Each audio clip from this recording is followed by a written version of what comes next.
बिस्मिल्लाहिर्रहमानिर्रहीम अस्सलामु अलैकुम रहमतुल्लाह। जस्टिस मंसूर अली शाह के नोटिफिकेशन जारी होने से मुतल्लिक ख़बरें इस वक्त मीडिया के अंदर गर्म हैं, सोशल मीडिया से लेकर मेन स्ट्रीम मीडिया पर, कि जस्टिस मंसूर अली शाह का जो नोटिफिकेशन है बतौर चीफ जस्टिस वो किसी वक्त भी निकाला जा सकता है और उन्हें किसी वक्त भी चीफ जस्टिस बनाया जा सकता है। और अब चीफ जस्टिस बनने में जस्टिस मंसूर अली शाह के कोई किसी किस्म की रुकावट मौजूद नहीं है। अब उन्हें हर हाल में चीफ जस्टिस बनाया जाएगा, इसके अलावा कोई चारा नहीं, कोई ऑप्शन, कोई रास्ता नहीं है। इसके बावजूद आखिरी कोशिश फिर भी की जाएगी। आखिरी कोशिश के तौर पर अब ये कहा जा रहा है कि इमरान खान को किसी तरह से मिलिट्री कोर्ट के अंदर शिफ्ट किया जाए, वहाँ पर इमरान खान का मुकदमा चलाने की बात की जाए, इमरान खान को वहाँ भेजा जाए, तो पूरी की पूरी जो PTI है वो नीचे से तितर बितर हो जाए, पार्टी फारग हो जाए। इनके जो MNA हैं पकड़ के उनके थ्रू आईनी तरमीम करवा ली जाए और एक आखिरी हरबे और हथकंडे के तौर पर ये आईनी तरमीम के ज़रिए से chief justice of Pakistan justice Qazi Faez Isa को एक्सटेंशन दिलवाने की कोशिश की जाए। लेकिन उधर से अब इनको ये भी अंदाज़ा हो गया है कि अगर हमने काजी फाइज ईसा को एक्सटेंशन दिलवाने की कोशिश की तो उसके बाद सुप्रीम कोर्ट के अंदर से बगावत हो जाएगी, सुप्रीम कोर्ट के अंदर से बगावत शुरू हो जाएगी और उस बगावत के नतीजे में अल्टीमेटली हमें फिर सुप्रीम कोर्ट के रूल्स के मुताबिक चलना पड़ेगा, सुप्रीम कोर्ट के जो आइन है और जो कवानीन है उसके मुताबिक चलना पड़ेगा। और जस्टिस मंसूर अली शाह को चीफ जस्टिस लगाना पड़ेगा, क्योंकि जस्टिस मंसूर अली शाह से जब मुलाकात हुई, देखिए ये जो मुलाकात हुई है आज़म नज़ीर तारड़ की और अटॉर्नी जनरल की, वो बड़ी अहम तरीन मुलाकात हुई। उस मुलाकात के अंदर जब जस्टिस मंसूर अली शाह के सामने ये मामला रखा गया कि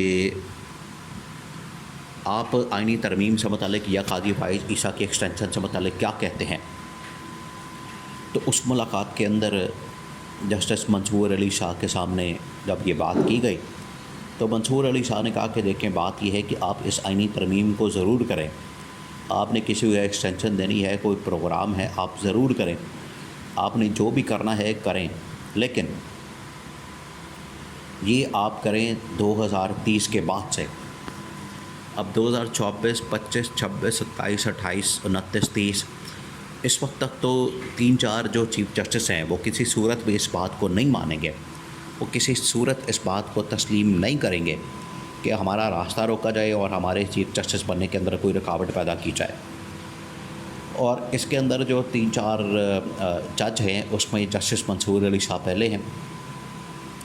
उसके बाद जस्टिस मुनीब अख्तर हैं, उसके बाद जस्टिस यहया अफरीदी हैं, उसके बाद जाके नंबर आता है जस्टिस अमीनुद्दीन ख़ान का। क्योंकि गवर्नमेंट के इस वक्त 2 प्लान हैं, एक तो ये कि आईनी तरमीम के थ्रू काजी फाइज ईसा को एक्सटेंशन दे दी जाए, या फिर ऐसी आईनी तरमीम कर दी जाए कि हम जस्टिस अमीनुद्दीन ख़ान को अपनी मर्ज़ी का एक चीफ जस्टिस लगा लें और उससे अपनी मर्ज़ी के फ़ैसले लगवा लें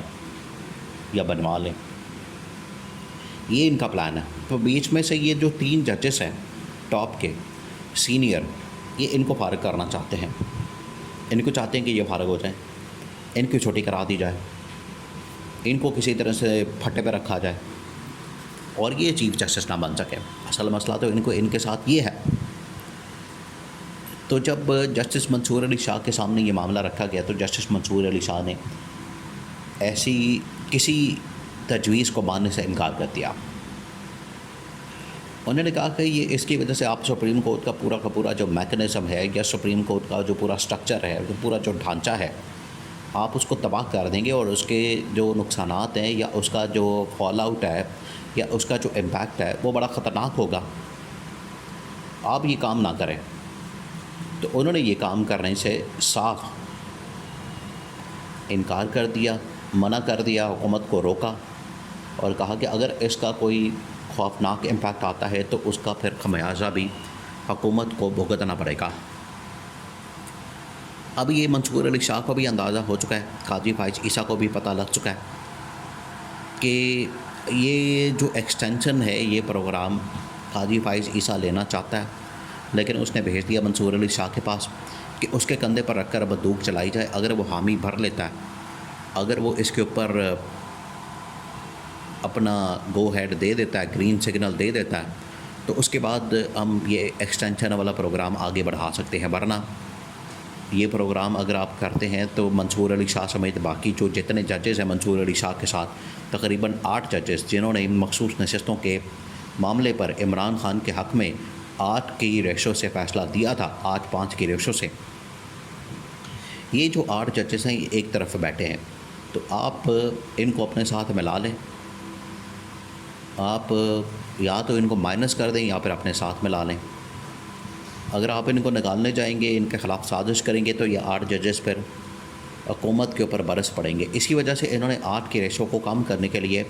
जजेस की तादाद जो है वो तकरीबन को 20-25 करने का सोचा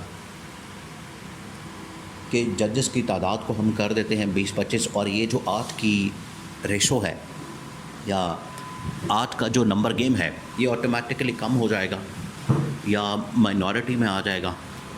और काजी फाइज ईसा के साथ मिलकर ऐसे जजेस का इंतखाब कर लिया जाए, ऐसे जजेस को साथ मिला लिया जाए जो तकरीबन को 10-12 हो जाए, और इस तरह से ये 8 जजेस की जो पावर है इसको हम कम कर सकते हैं। 4 एडॉग लगा लें, उसमें से 2 आ गए, वो भी काजी फाइज ईसा के साथ मिल गए, और 5-6 और लगा लें, 17 हो गए हैं, तो 6 से 8 और लगा लें, 25 हो जाएंगे। उसमें से ये होगा कि तकरीबन को 10-12 जजेस पर हम अपनी मर्ज़ी के लगा के उनको ओहदे दे के, उनको बरात दे के, उनको तनख्वाहें दे के, पैसा दे के, तो अपनी मर्ज़ी के फ़ैसले करवा लेते हैं। ये अब फार्मूला इसके ऊपर काम हो रहा है। या फिर आईनी तरमीम करके तो नीचे से अपनी मर्ज़ी का चीफ जस्टिस लेकर आ जाएं। अब ये जितने फार्मूले इसके मुताबिक चलने की कोशिश हो रही है, जितने फार्मूले बनाने की बात हो रही है, वो तमाम के तमाम फार्मूले